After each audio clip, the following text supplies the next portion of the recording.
आज ज्योग्राफी के इस chapter natural vegetation wild life उसके बारे में पढ़ेंगे। ये जो चैप्टर है ये चैप्टर 9th क्लास का सिलेबस चैप्टर भी है एंड ये एमपीएससी के लिए भी एक पार्ट उनके सिलेबस में दिया हुआ है।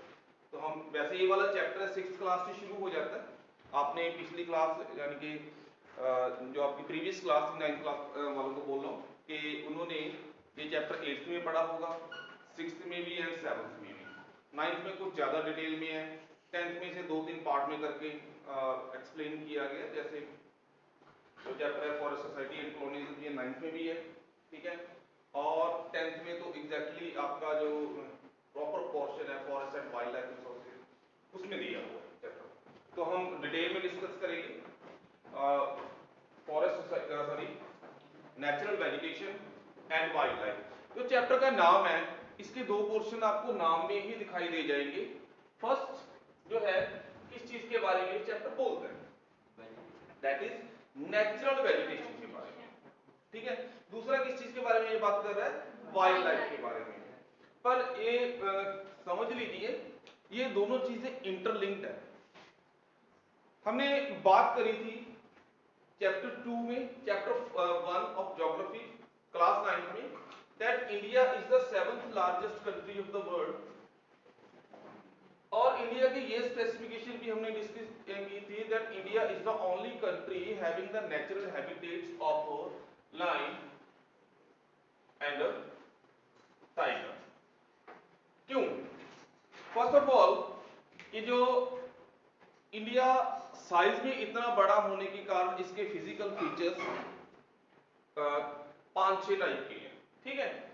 दूसरा उस फिजिकल फीचर होने के कारण लायन जो कि ड्राई एरिया में रहता है और टाइगर जो मॉइस्चराइजर एरिया में या ठंडे एरिया में रहता है। तो यहाँ पर इंडिया में जो है इसके नेचुरल हैबिटेट्स मिलते हैं। ये डिपेंड करता है इसी चीज पर कि वहां की नेचुरल वेजिटेशन कैसी है। अगर किसी जगह की नेचुरल वेजिटेशन वहां पर डेंस फॉरेस्ट है, ज्यादा फॉरेस्ट है, तो वहां पर बहुत ज्यादा रेनफॉल हो रही है, तो वहां पर डेफिनेटली लायन का नेचुरल हैबिटेट नहीं रहेगा। तो बेशक ये चैप्टर दो चीजों के बारे में ज्यादा बोल रहा है, that is natural vegetation and wild life, पर ये दोनों एक दूसरे से इंटरलिंक्ड है। हम लोग नॉर्थ इंडिया में रहते हैं, नॉर्थ इंडिया में जो है चंदन वो नहीं होता, ठीक है, सैंडलवुड नहीं होती because of the climatic condition, leaf feature and type of the land. Fine. जो प्लेन एरिया जैसे पंजाब हो गया, हरियाणा हो गया, वहां पर टी गार्डन्स नहीं है, ठीक है। दैट्स व्हाई सिंपली मैं जो आपको बोलना चाहता हूं कि ये डिपेंड करता है कि उसके उस एरिया के फिजिकल फीचर्स कैसे हैं, लीफ फीचर कैसे हैं, ठीक है, क्लाइमेटिक कंडीशंस क्या है। तो थोड़ा सा डाटा आप नोट कर लीजिएगा। पहले मैं आपको नेचुरल वेजिटेशन का मीनिंग ही क्लियर कर देता हूं। अगर कोई भी वेजिटेशन है, ठीक है, वो नेचुरली ग्रो हो जाए, आप अपने घर में ग्रास लगाते हो, क्या वो नेचुरल वेजिटेशन हुई? नहीं हुई, बिकॉज आपने उसे उसकी बिजाई की है, you are giving that grass water, आप दे रहे हो उन्हें, ठीक है, और उसमें आप जो है मेडिसिन या फिर यूरिया वगैरह आप उसमें डाल रहे हो, तो वो नेचुरली ग्रो नहीं हो रही। खेतों में फसलें जो हो रही हैं, ठीक है, वो भी with the efforts of human being ही हो रही हैं, ठीक है, उसे भी नेचुरल वेजिटेशन नहीं बोला जा सकता। Natural vegetation is that type of vegetation which grow without the efforts of human being, यानी कि वो नेचुरली जो ग्रो करे, that is the natural vegetation. इसका अपर वर्जन जो रहेगा दैट इज वर्जिन वेजिटेशन।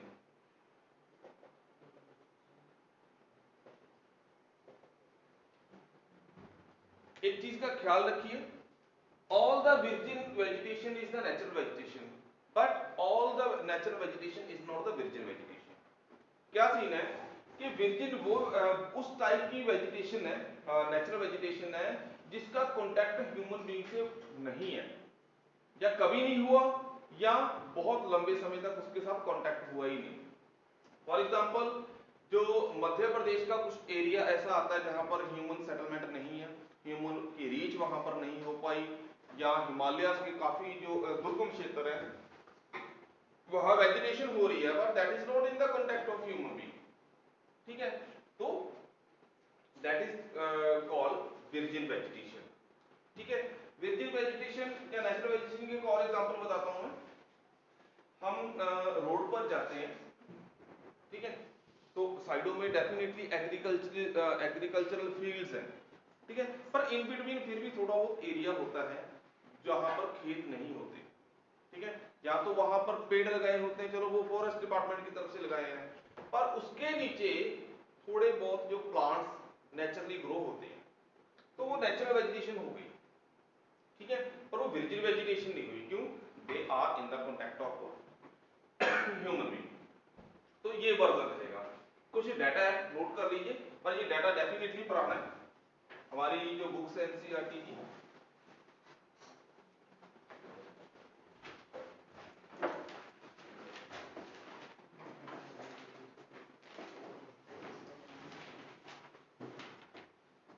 दुनिया की जो 12 कंट्रियों में से इंडिया एक आता है, ठीक है, in terms of biodiversity, okay, and 47,000 type of plant species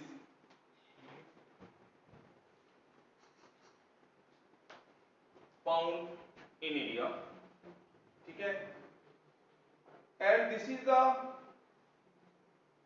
10th place in the world and 4th place in Asia. 10th in the world and 4th in Asia continent. कितनी ज्यादा बायोडाइवर्सिटी बहुत कम देशों में मिलती है। एशिया में अपने से ऊपर कौन है? एशिया में अपने से ऊपर कौन है? चाइना, सबसे ज्यादा तो चाइना में है ना, बांग्लादेश हो गया, म्यांमार हो गया, ठीक है, ये डिपेंड करता है पॉपुलेशन पर भी काफी हद तक डिपेंड करता है, ठीक है नहीं। और 15,000 टाइप की फ्लावरिंग प्लांट्स है,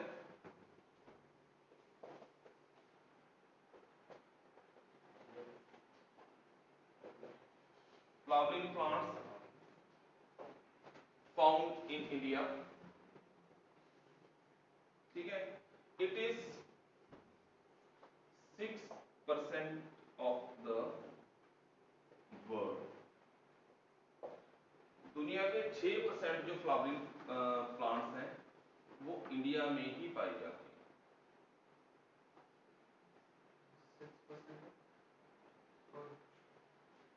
6% of flowering plant species are found in India. 90,000 type के एनिमल स्पीसीज पाई जाती हैं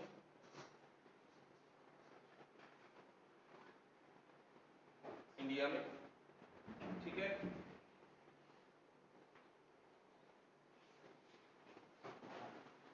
करीब करीब 1500 टाइप अप्रोक्सीमेट लिख देता हूं फिश स्पीसीज इंडिया में पाई जाती है, ठीक है, फाइन। और यहां पर हमने जानवरों की बात भी कर ली, बायोडाइवर्सिटी की भी बात कर ली, तो इसे दो पार्ट्स में बाइफरकेट किया जाएगा, फ्लोरा एंड फौना, ठीक है। फ्लोरा मींस एक पर्टिकुलर एरिया में जिस टाइप के प्लांट्स पाए जाएंगे that will be called flora of that area, और एनिमल्स पाए जाएंगे फौना ऑफ दिस एरिया, ठीक है। फॉर एग्जांपल फौना ऑफ आई एवियंस, ठीक है, तो इस तरह से उसे बाइफरकेट किया जाता है, ठीक है। जहां बड़े सिंपल लैंग्वेज है, जैसे आप 6 एलिमेंट्स पढ़ते हो, plants kingdom flora, animal kingdom fauna, ठीक है। तो इस जगह पर किस तरह के एनिमल्स होंगे, किस तरह के प्लांट्स पाए जाएंगे, ये डिपेंड करता है काफी ज्यादा फैक्टर्स पर, या जैसे दूसरे शब्दों में बोला जा सकता है the factors affecting the types of flora and fauna in any area. ठीक है, for example why tigers are not found in Gir national park Gujarat, and why lions are not found in the Sundarban Delta, why Sundari tree is found only in West Bengal or the Deltic region, why it is not found in Punjab. It depends on various factors. आप factor number 1 लिख सकते हो, leaf feature,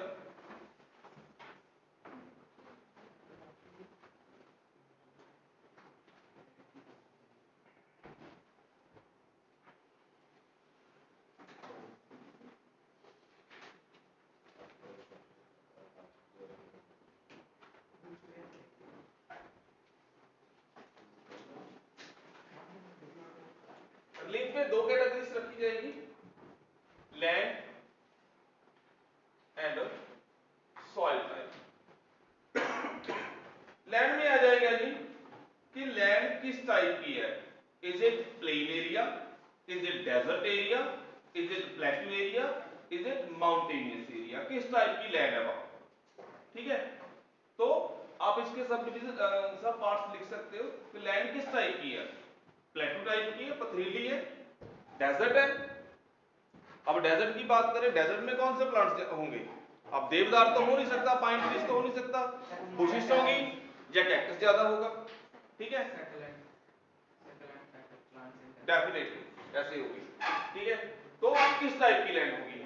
दूसरा, soil कैसी रहेगी वहां पर, fertile रहेगी या अनफर्टाइल रहेगी। अगर एलुवियल की बात करें, एलुवियल फर्टाइल सॉइल है तो फर्टाइल सॉइल में फॉरेस्ट थोड़ी रहेगी, जहां नहीं रखे जाएंगे। ठीक है, उसे साफ किया, वहां पर ह्यूमन सेटलमेंट होगी, जहां एग्रीकल्चर होगी, या फिर क्या होगा, वहां पर इंडस्ट्री सेटल कर दी जाएगी। ठीक है, तो फर्टाइल एरिया में वही जो टाइप के प्लांट्स होंगे जो कमर्शियली जो फ्रेंडली रहेंगे। ठीक है, पहली चीज। और ये डिपेंड करता है कि लैंड कैसी है, सॉइल कैसी है। प्लांट्स की बात करें तो हो गई, तो एनिमल्स भी उसी टाइप के ही पाए जाएंगे। देखो, अगर लैंड डेजर्ट टाइप की है तो वहां पर कौन से एनिमल्स पाए जा सकते हैं, स्नेक, कैमल डेफिनेटली, फॉक्स हो गई। ठीक है, इस टाइप की लेजर्ड्स हो गई, लिजर्ड्स। तो अगर लैंड मॉइस्चराइजर वाली है तो टाइगर, हिप्पोपोटामस, अर्थवॉर्म डेफिनेटली ये होंगे। ठीक है, तो सॉइल और relief is the one of the factor. दूसरा आ जाएगा जी क्लाइमेट। क्लाइमेट पर भी डिपेंड करता है कि उस पर्टिकुलर एरिया में वेजिटेशन एंड एनिमल टाइप, ठीक है, कैसे होंगे। ठीक है, सबसे पहले वहां हम कंसीडर करेंगे क्लाइमेट में एक पार्ट दैट इज टेम्परेचर कैसा रहेगा वहां। अगर टेम्परेचर ज्यादा है तो उस टाइप के एनिमल, उस टाइप के प्लांट्स रहेंगे। अगर टेम्परेचर एवरेज है तो अलग कैटेगरी जाएगी, और अगर टेम्परेचर बहुत बिलो है तो हो सकता है वहां पर कोई एनिमल ना रहे या रेयर एनिमल रहे। आपको टाइप ऑफ स्पीसीज बताई थी मैंने, normal species, vulnerable species, endangered species, ठीक है, एक्सटिंक्ट स्पीसीज, एक होगी रेयर जो बहुत कम जगह पे मिलती है, उनकी पॉपुलेशन ना तो किसी वजह से डाउन हुई है ना किसी वजह से अप हुई है, तो पहले से ही वो टाइप चली आ रही है। ठीक है, तो वो रेयर स्पीसीज होती है। फॉर एग्जांपल जैसे ग्रीन हेड पिजन है, that is found in particular areas. ठीक है, पोलर बियर लगा दीजिए, नहीं पोलर बियर नहीं लगाएंगे, actually polar bear is found in a particular area, तो उसे एंडेमिक स्पीसीज बोलेंगे। ठीक है, क्योंकि वो पर्टिकुलर एरिया में पाए जाते हैं। तो क्लाइमेट भी इस चीज को डिटरमाइन करता है कि किस जगह पर जो है कैसा कैसी वेजिटेशन, कैसा फ्लोरा रहेगा, कैसा फौना रहेगा। Any doubt? No sir. देखिए अब प्लांट्स से आप कंपेयर करके देखिए, आपने डेफिनेट श्योर है कि आपने डेजर्ट एरिया भी देखा होगा, प्लेन एरिया में तो हम रह रहे हैं खैर, और जो है माउंटेनियस में आपने विजिट किया होगा। लीव्स की बात करें, अगर बात करें इस एरिया की जो जहां पर बारिश भी काफी होती है, ठीक है, तो बारिश भी काफी होती है, सनलाइट भी काफी है, तो यहाँ पे लीव्स कैसे रहेंगे? चौड़े, ब्रॉड रहेंगे। अगर बात कर लें माउंटेनियस एरिया के प्लांट जहां पर पाइन ज्यादा पाया जाता, पाइन ही क्यों पाया जाता, टाली क्यों नहीं पाई जाती, शीशम या अर्जुन वृक्ष का क्यों नहीं पाया जाता? पहली बात उसकी शेप कॉनिकल रहेगी, कारण क्या, ऊपर से बर्फ गिरेगी, ठीक है, बर्फ को वो नीचे गिराएगा, ठीक है। अब बात कर ले डेजर्ट एरिया की, डेजर्ट एरिया में या तो जो है लीव्स बहुत छोटे होंगे या होंगे नहीं, ठीक है, और इस तरह से जहां से जो है इवेपोरेशन ना हो पाए, जहां जिन्हें पानी की ज्यादा जरूरत नहीं होती, जिन प्लांट्स को वैसे ही ग्रो करेंगे, ठीक है। दूसरा टेम्परेचर हो गया, दूसरा पार्ट आ गया फोटो पीरियड।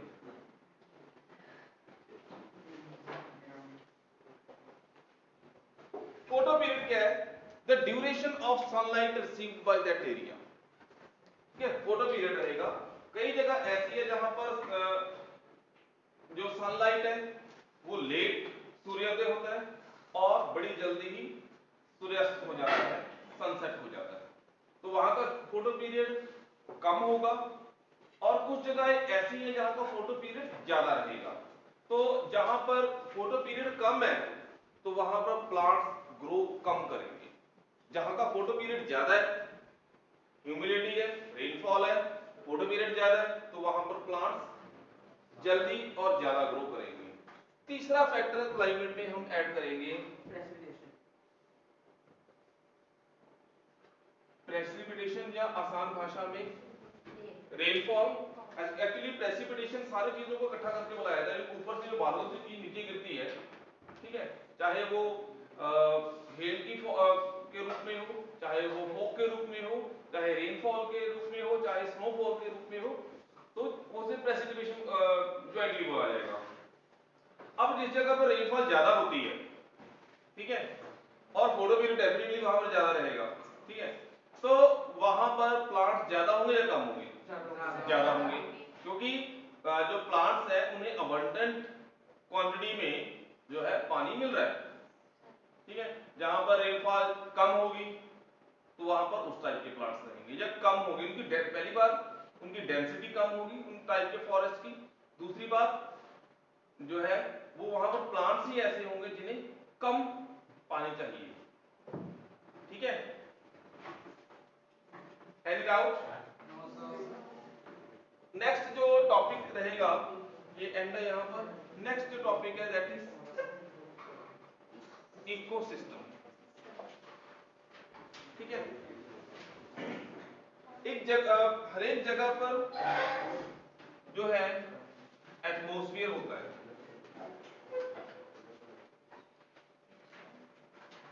या दूसरे शब्द में सिंपल कि flora living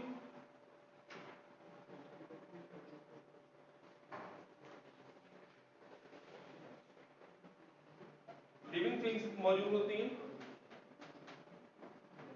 plus non living भी, ठीक है, वो एक दूसरे के साथ कांटेक्ट में रहते हैं। लिविंग थिंग्स जैसे human being, animals, plants, insects, birds, ये लिविंग थिंग्स हैं। नॉन लिविंग थिंग में आ गया सनलाइट, वाटर, सॉइल, हाँ पेन ऑल्सो, ठीक है। तो इन दोनों का एक बाउंड है, एक दूसरे के साथ कांटेक्ट है, तो उसी कांटेक्ट को बोला जाता है इकोसिस्टम। अगर इकोसिस्टम को बहुत बड़े लेवल पे हम कंसीडर करें तो उसे बोलेंगे बायोम, ठीक है, ठीक है जी, यहां तक क्लियर है। नेक्स्ट जो हमारा टॉपिक रहेगा that is type of forest, type of vegetation, ठीक है, जो इंडिया में टाइप ऑफ फॉरेस्ट इस टाइप के पाए जाते हैं। ओके, एक बार मैं ब्रेक लेता हूं। शुक्रिया सर।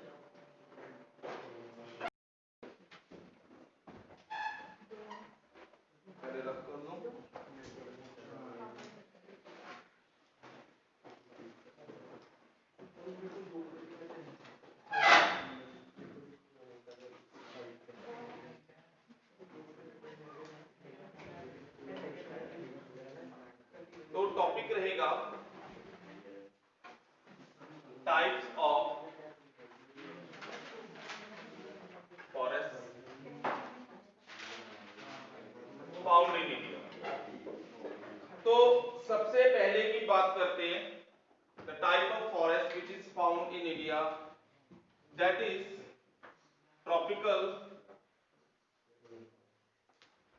एवरग्रीन फॉरेस्ट,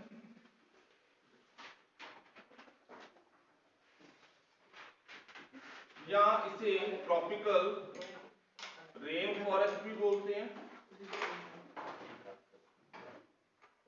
ठीक है, तो अब इसके नाम को अलग अलग कर लो। जो पहले मैंने बोला है, लिखा है यहाँ पे, tropical means that type of forest which is found in the tropical area. ठीक है, दूसरा वर्ड है एवरग्रीन, ये सारा साल ही ग्रीन रहते हैं। ठीक है, तीसरा फॉरेस्ट का मीनिंग तो आपको क्लियर है, जंगल। तो वो वाले फॉरेस्ट जो सारे का सारा साल ग्रीन रहते हैं तो उन्हें बोला जाता है ट्रॉपिकल एवरग्रीन फॉरेस्ट। ये सारे का सारा साल ग्रीन रहते हैं। हम नॉर्थ इंडिया में जो रहते हैं, हम देखने को मिलता है कि जो है पर्टिकुलर सीजन में जाके तो जो ट्रीज है अपने लीव शेड कर देते हैं। ठीक है, अब देखते हैं, डेफिनेटली हम रूटीन से देखते हैं।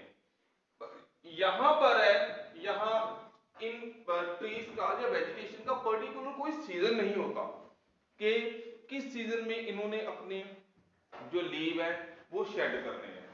ये सारा साल ही ये प्रोसेस चलता रहता है। अपने लीव शेड कर दिए, कुछ कर दिए। जैसे हमारे राज्यसभा है ना, लोकसभा राज्यसभा, वो परमानेंट ही है, परमानेंट ही एवरग्रीन रहती है। हर 2 साल के बाद 1/3 मेंबर्स होता है, उसे रिटायर करके नए मेंबर को रिक्रूट कर लेता है। इसी तरह रोटेशन चलती रहती है। और ये वाली जो ट्रीज है, जो ये फॉरेस्ट है, ये सारे का सारा साल ग्रीन रहता है।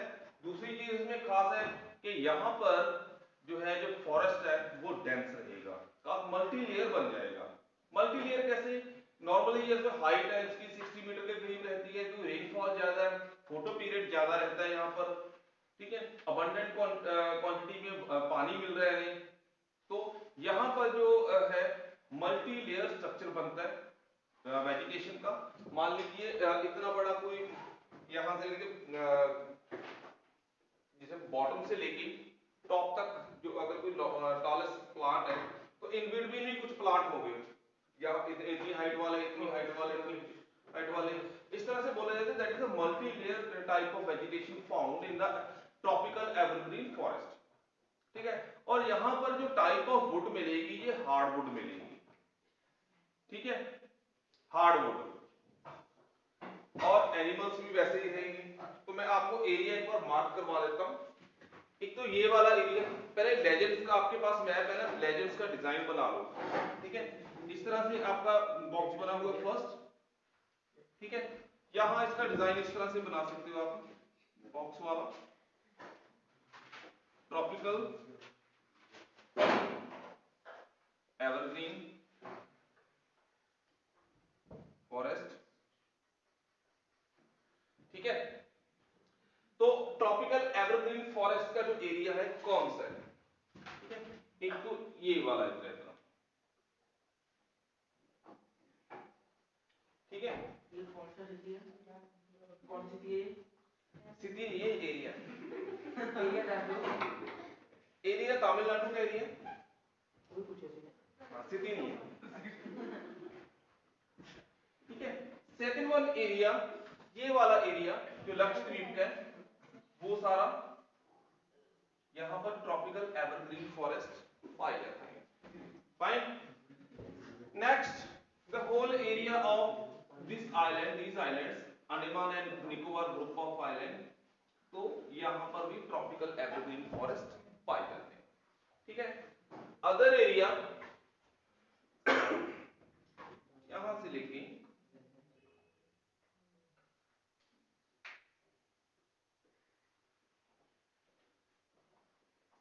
वेस्टर्न घाट का area, tropical evergreen forest are found here.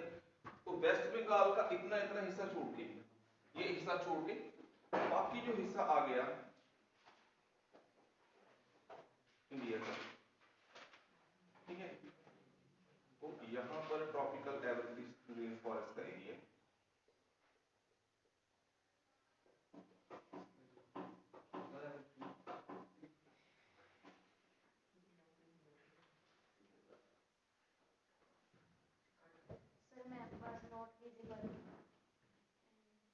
In this visible है, प्रॉपर विजिबल है, ठीक है। सो ये वाले जो एरियाज रहेंगे, these areas are tropical evergreen forest। Specifications आपको पता चल गई ना। नेक्स्ट कैटेगरी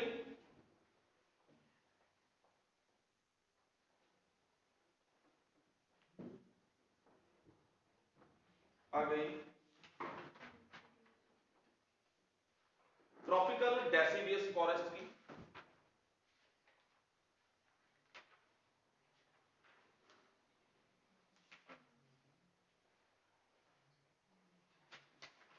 ठीक है, ये एवरग्रीन के विपरीत यहां के जो ट्रीज है ये अपने लीव शेड कर देते हैं एक पर्टिकुलर सीजन में, ठीक है। तो ये एवरग्रीन नहीं होते, ठीक है।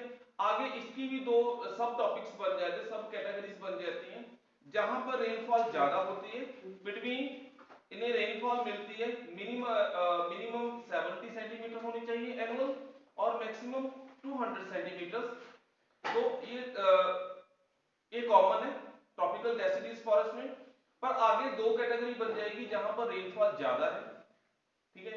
एक लेस देन 100, एक मोर देन 100 आ गया। तो उस तरह से इनकी डेंसिटी में फर्क पड़ जाता है, ठीक है। जहां रेनफॉल कम होती है वहां जो फॉरेस्ट है डेंस कम होंगे, जहां रेनफॉल ज्यादा रहेगी वहां पर फॉरेस्ट जो है डेंस रहेंगे, ओके।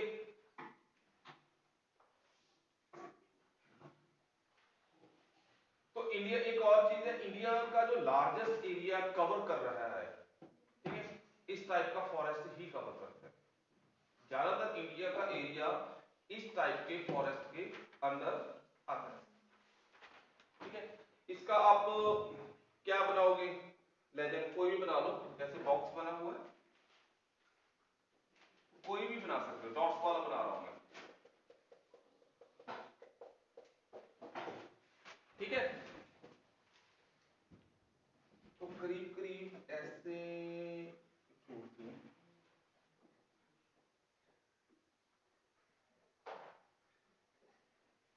बाकी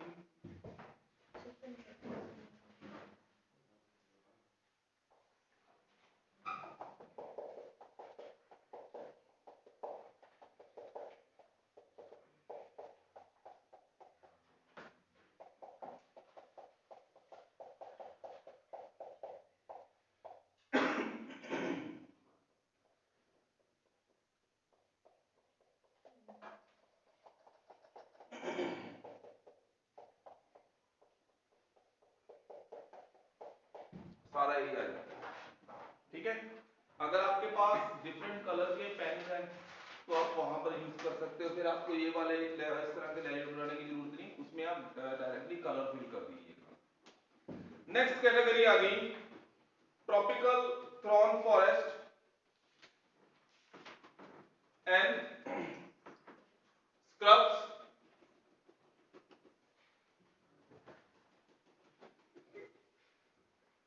खुजली हो रही है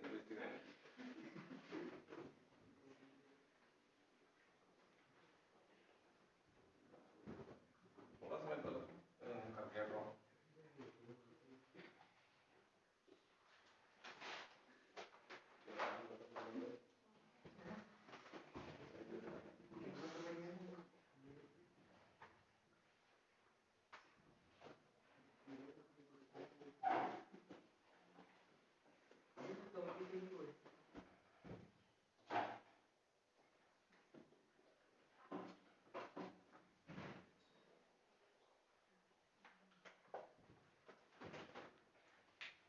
उस टाइप के जंगल जहां पर कांटेदार झाड़ियां या कांटेदार टाइप के ट्रीज वेजिटेशन मिलती है।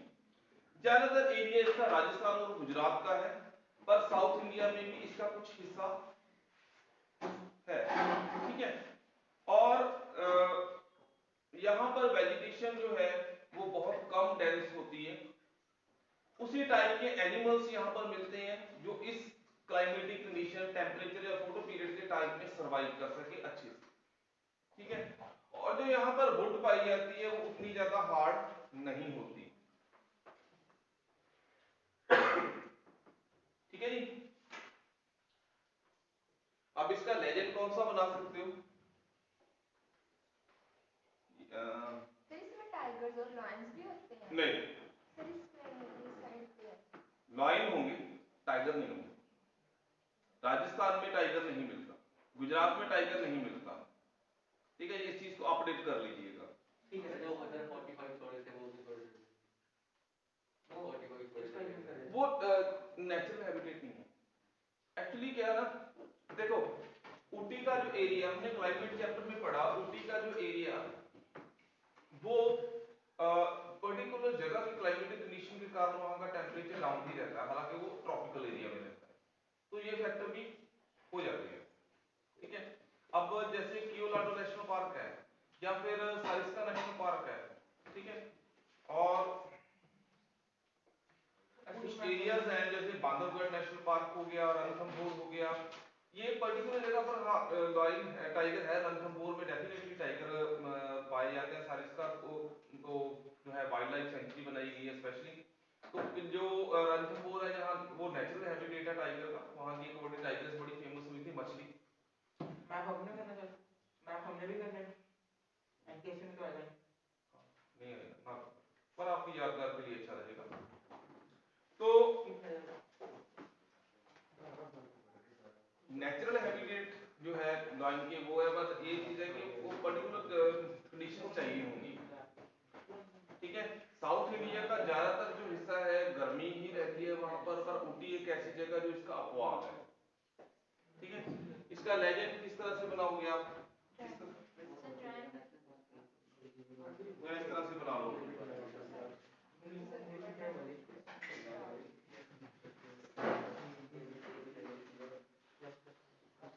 ठीक है।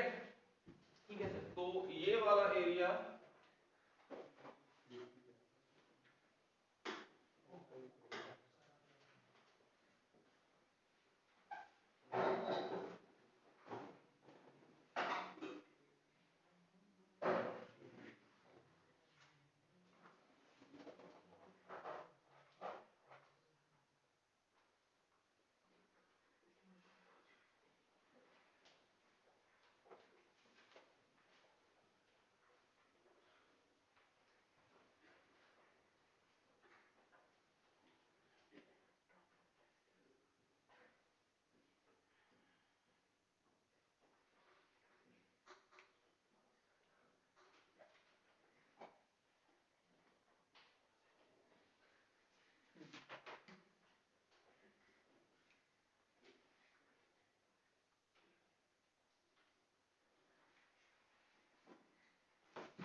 इसे आप मार्क कर सकते हो,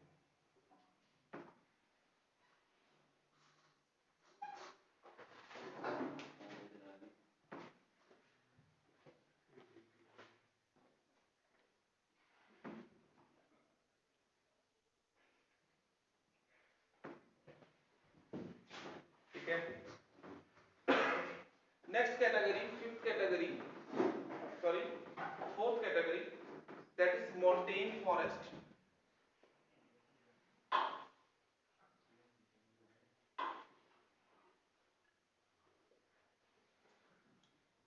माउंटेन फॉरेस्ट या इसे दूसरे शब्दों में माउंटेनियस फॉरेस्ट भी बोला जाता है।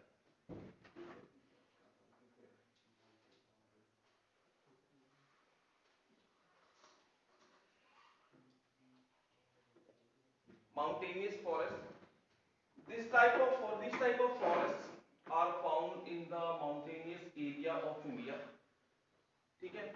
और इसका जो इंडिया का माउंटेनियस एरिया है कौन सा? जम्मू कश्मीर, ठीक है, लद्दाख, यूनियन टेरिटरी होगी ना अभी, एक नहीं काउंट कर सकते। Jammu and Kashmir, Ladakh, Himachal Pradesh, Uttarakhand, Sikkim and Arunachal Pradesh. Western घाटी नहीं, आई नो आपको नाम याद हो गए, बट डज नॉट मैटर के लोकेशन होती है, ठीक है। तो mountain forest are these vegetation रहेगी वो उसी तरह रहेगी, पाइन ट्रीज या जिनकी शेप कॉनिकल रहेगी उस तरह की है।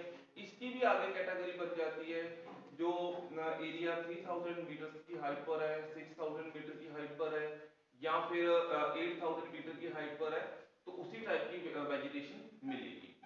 ठीक है, जैसे हिमालय की हाइट वाइज 3 टाइप की हमने कैटेगरी पर डिस्कस की थी चैप्टर नंबर 2 में, शिवालिक हिल्स, ठीक है, हिमाचल एंड हिमगिरी, तो उसी तरह की टाइप वेजिटेशन पाई जाएगी। ठीक है जी।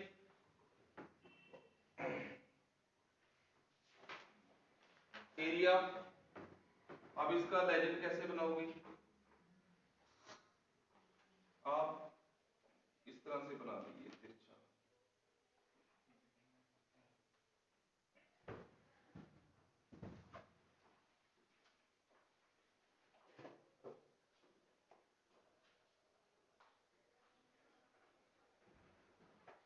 सिक्किम नोट करिएगा, टोटल सारा का सारा अरुणाचल प्रदेश इसमें आ जाएगा, and some parts of Assam वो भी इस एरिया में कवर रहते हैं।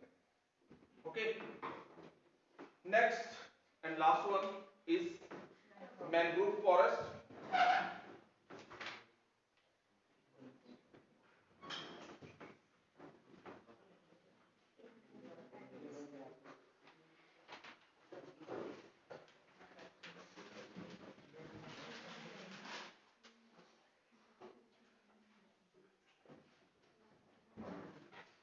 ठीक है,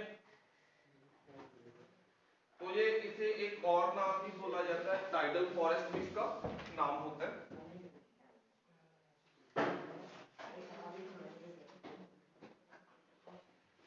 और इसमें उस टाइप की वेजिटेशन होती है which can survive in the saline water या salt water में भी survive करती है। ठीक है, और लैंड या सॉइल टाइप इसकी इस तरह के रहेगी, वो वहां पर डेली जो टाइड्स आती हैं दलदल का एरिया बन जाता है। ठीक है, इंडिया में बहुत छोटी सी जगह है जहां पर ये टाइडल फॉरेस्ट पाए जाते हैं। ठीक है, डे में एक टाइम में वहां वाटर का लेवल जब अप होता है, ठीक है, हाई टाइड के टाइम में उस जगह में पानी आ जाता है, वापसी के टाइम में वहां पर जो है पानी वापस चला जाता है। और जो सुंदरबन का एरिया, ये वाला इंडिया का ये वाला एरिया पर्टिकुलर, ठीक है, सुंदरबन डेल्टा का एरिया जो है, ठीक है, यहाँ की जो टाइगर्स पाई जाती है ये नोन मैनीटर है। ठीक है, नॉर्मली जो स्टडीज बोलती हैं रिगार्डिंग टाइगर्स, ठीक है, तो वो इस तरह से बताते हैं कि टाइगर ह्यूमन बीइंग पर तब ही अटैक करना शुरू करता है, या डोमेस्टिक एनिमल्स पर तब ही अटैक करना शुरू करता है जब वो बुढ़ा हो जाता है, शिकार नहीं कर सकता, या उसे कोई ऐसी प्रॉब्लम है जो हेल्थ इश्यू टाइप की प्रॉब्लम है और वो नेचुरल प्रे यानी कि नेचुरल शिकार नहीं कर पाता। पर सुंदरबन का जो सिनेरियो अलग है, वहां पर जो नॉर्मल टाइगर भी होते हैं वो भी ह्यूमन बीइंग को एक फेयर लिस्ट में उन्होंने लगा रखा होता है, टिक लगा रखा होता है कि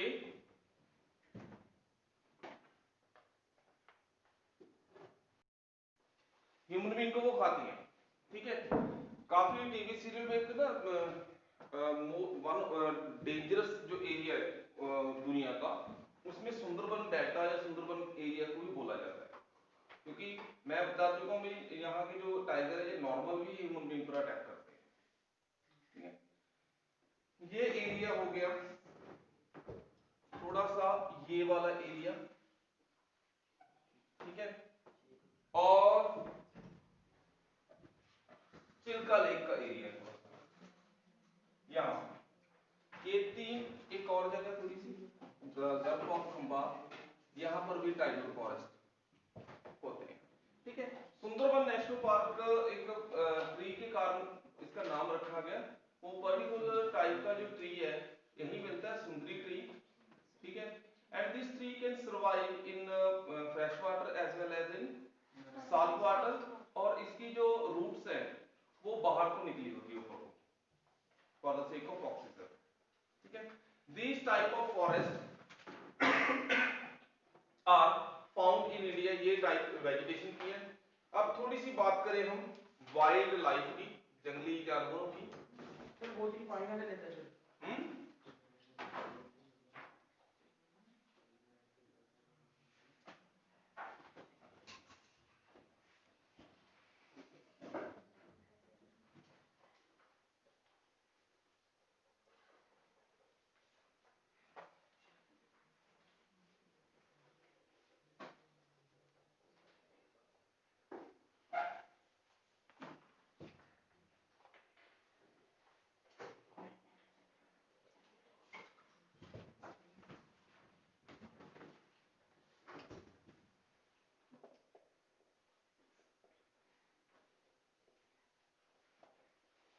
wild life, India is rich country in terms of wild life species. ठीक है, स्टार्टिंग में हमने कुछ डाटा डिस्कस किया था, मैं रिपीट कर देता हूं। अप्रोक्सीमेट 90,000 टाइप जो होते हैं यहां पर एनिमल स्पीसीज पाई जाती हैं।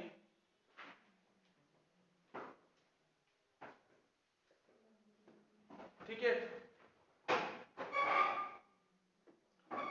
करीब करीब 2000 टाइप की बर्ड स्पीसीज पाई जाती हैं।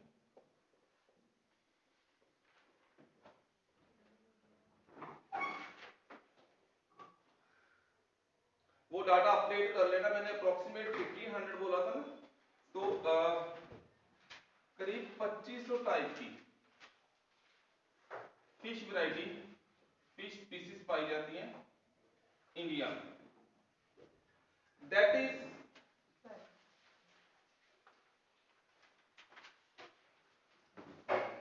और in terms of quantity 25% of world stock.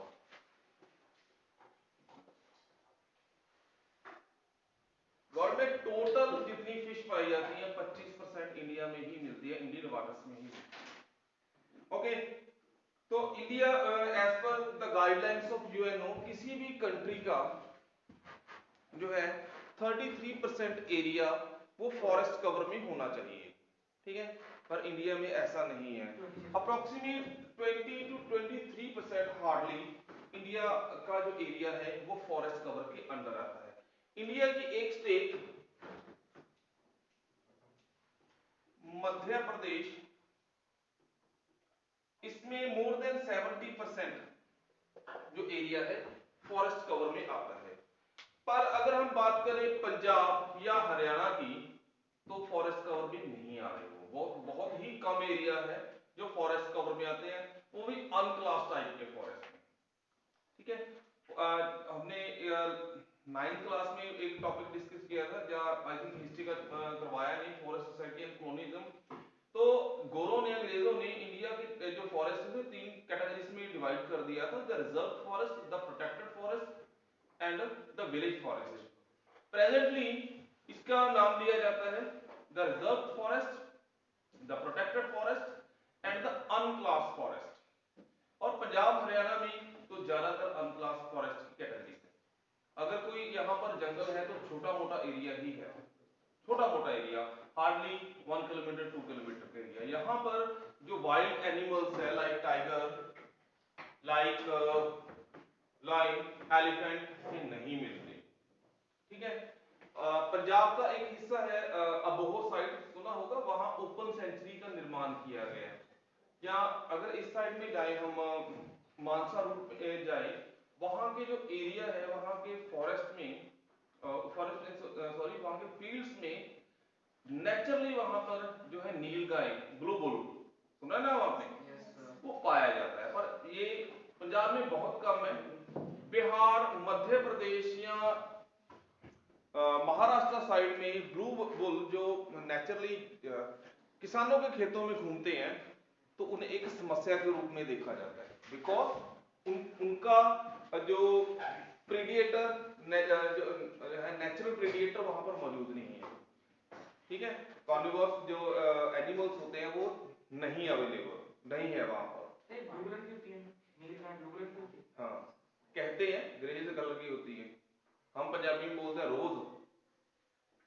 ठीक है, और हिंदी में से बोला जाता है रोजड़ा। ठीक है, बहुत बड़ी समस्या बनी हुई है। इवन एक दो साल पहले बिहार गवर्नमेंट ऑफ बिहार ने ऑफिशियली हैदराबाद से प्रोफेशनल हंटर्स, प्रोफेशनल शूटर्स बुलाए, ठीक है। तो उन्होंने 2 दिन में जो है करीब 250 जो है नीलगाय को गोली मारी थी, ठीक है। क्योंकि ये नीलगाय किसानों की फसलें तबाह कर देते हैं। क्यों करते थे? उन्हें खाने के लिए कुछ ना कुछ चाहिए, ठीक है। पर उनके प्रेडिएटर नहीं है, टाइगर वगैरह खेतों में थोड़ी होते हैं, तो इसीलिए उनकी पॉपुलेशन ज्यादा बढ़ रही है। एक मैंने वीडियो देखा था, मध्य प्रदेश की गवर्नमेंट ने बोमा टेक्निक अपनाई ताकि इन जो रोजलों को एक ट्रक में लाद के पहले भगा के लेके आई, तो भगा के जो है ट्रांसपोर्टेशन व्हीकल में उन्हें लोड कर दिया, बाद में जंगल में छोड़ दिया गया, ठीक है। तो कई जगह पर अब इनकी बात करें, अगर सिर्फ ब्लू बुल की बात करें तो कई जगह पर जैसे हमने बात की थी कि type of species, normal species, endangered species, vulnerable species है, तो ये किस कैटेगरी में आएगी? वल्नरेबल में कैसे आएगी? खत्म होने की कगार पर कैसे जाएंगी? क्योंकि ये नॉर्मल भी आएंगी, ठीक है। एंडेंजर्ड में भी आएगी क्योंकि human being is after their life, उनकी लाइफ के पीछे पड़ा हुआ है। अगर बिहार गवर्नमेंट प्रोफेशनल शूटर्स को हैदराबाद से मंगवा रही है उन्हें मारने के लिए, डेफिनेटली एंडेंजर्ड स्पीसीज में आएगी, क्योंकि उनका नेचुरल जो है प्रेडिएटर कौन बन गया? Human being itself. एनीवे, तो इंडिया में वाइल्ड लाइफ को प्रोटेक्ट करने के लिए सबसे पहले यहां पर लॉन्च किया गया wild life protection act.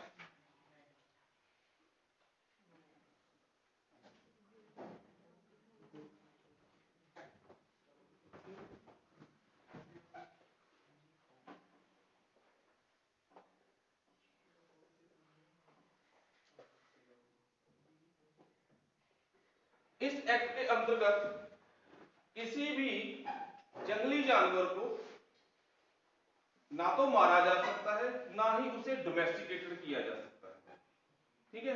It is totally illegal, ठीक है।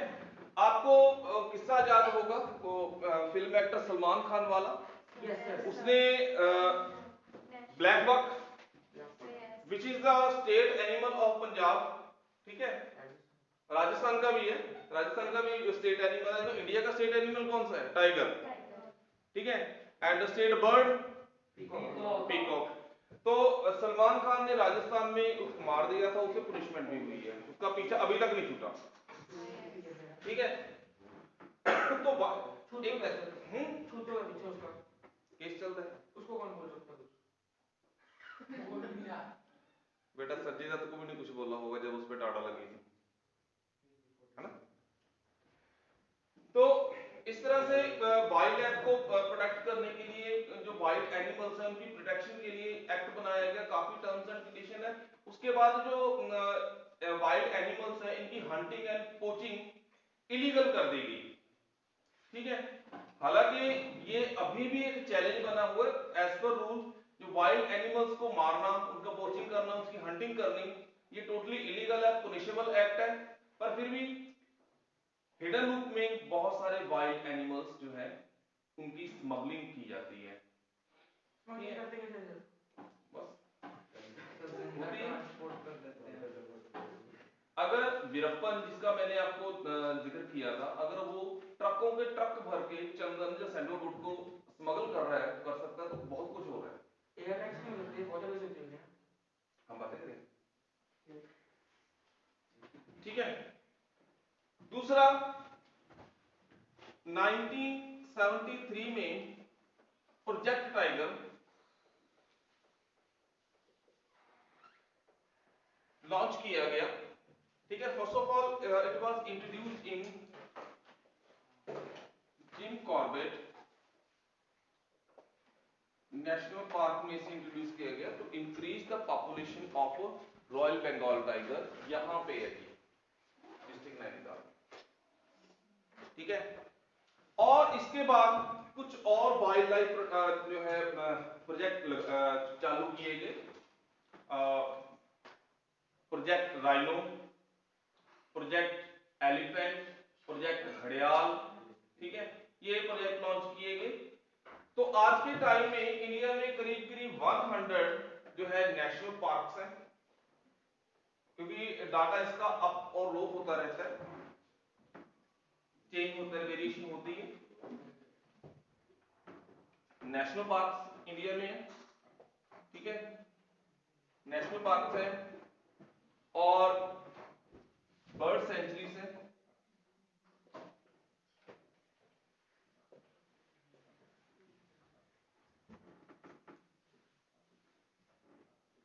वाइल्ड लाइफ सेंचुरीज है,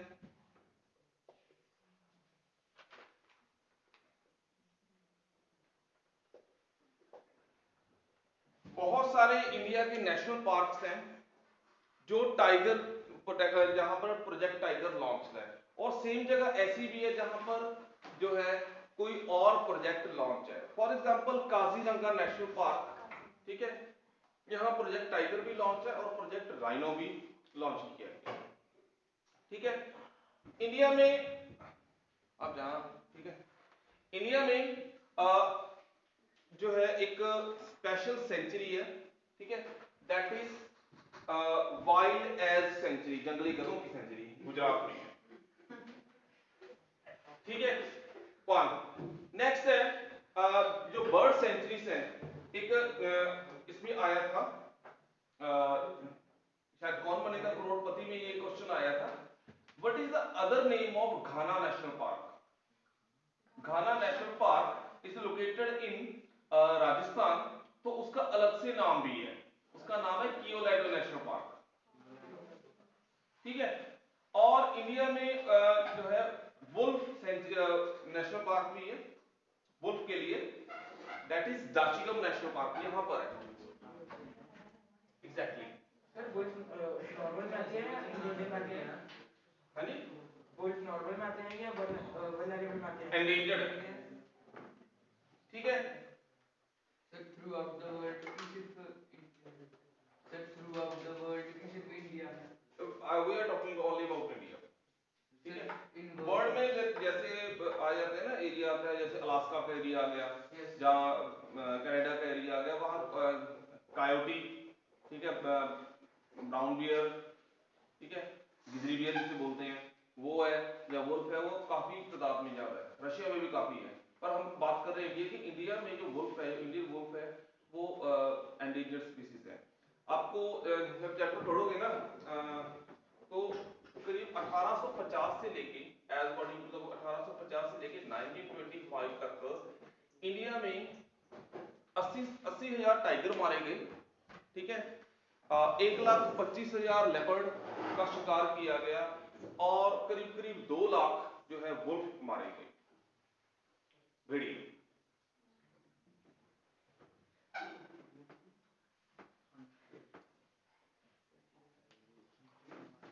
कुछ एरियाज ऐसे हैं जैसे बांदीपुर का एरिया, ये बर्ड सेंचुरी भी है, चिल्का लेक का जो एरिया, या फिर लक्षद्वीप में भी है। हाँ, आने वाला है लक्षद्वीप, वो भी बर्ड सेंचुरी के रूप में विख्यात है, ठीक है।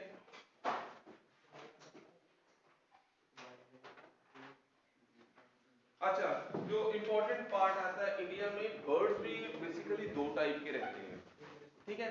एक जो बेसिकली इंडिया में ही रहते हैं, हमेशा इंडिया में उनका बर्थ होता है एंड इंडिया में ही सर्वाइव करते हैं। दूसरे टाइप के बर्ड्स होते हैं जो माइग्रेटरी बर्ड्स हैं, जो विंटर सीजन में इंडिया में आते हैं। नॉर्मली वो जो बर्ड्स हैं ठंडे इलाके के बर्ड्स हैं, पर जब विंटर सीजन में दिसंबर, जनवरी, फरवरी में जब यहाँ पर वहाँ उस जगह पर ठंड ज़्यादा हो जाती है, जैसे रशिया हो गया या हिमालय का साइड होगी, वहाँ के बर्ड्स माइग्रेट होके तो है साउथ की तरफ चले जाते हैं, यहाँ सर्दी कम होती है, मीलों का सफर तय करते हैं, ठीक है।